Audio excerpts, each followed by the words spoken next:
پیدا ہوتا ہے کہ اولیاء اللہ کی پیروی کرنے ارادت رکھنے والے کو کیا ملے گا؟ بھئی یہ تو شان اولیاء اللہ کی تھیں، جو ان سے محبت رکھے، جو ان سے پیار کرے، جو ان کی صحبت میں رہے، کیا اس کو بھی کچھ ملے گا یا وہ محروم رہے گا؟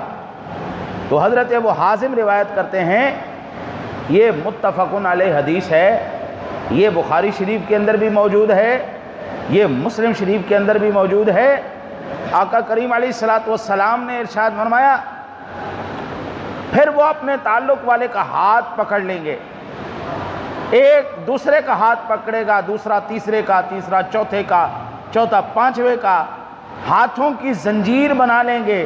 پہلا شخص اس وقت تک جنت میں قدم نہیں رکھے گا جب تک اس زنجیر کا آخری شخص بھی جنت میں نہ داخل ہو جائے۔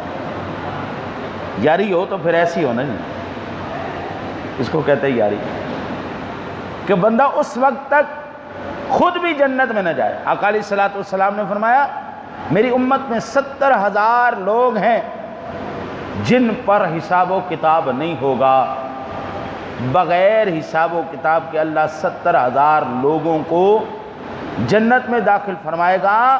قیامت کے دن ان کے چہرے 14ویں رات کے چاند کی طرح چمک رہے ہوں گے، وہ اپنے ساتھ 70,000 لوگوں کو جنت میں لے جائیں گے۔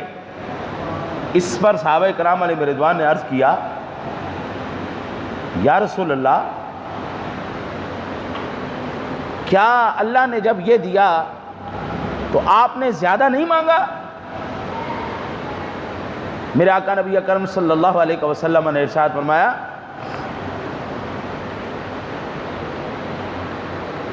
میں نے اللہ وحدہ لا شریک سے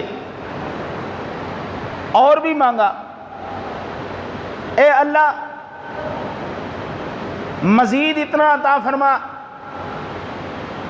کہ صرف وہ 70,000 بندہ نہ جائے، وہ جو تیرا پسندیدہ 70,000 بندہ ہے، ہر اس ایک ایک بندے کے ساتھ 70,000 بندہ اور شامل فرما لے۔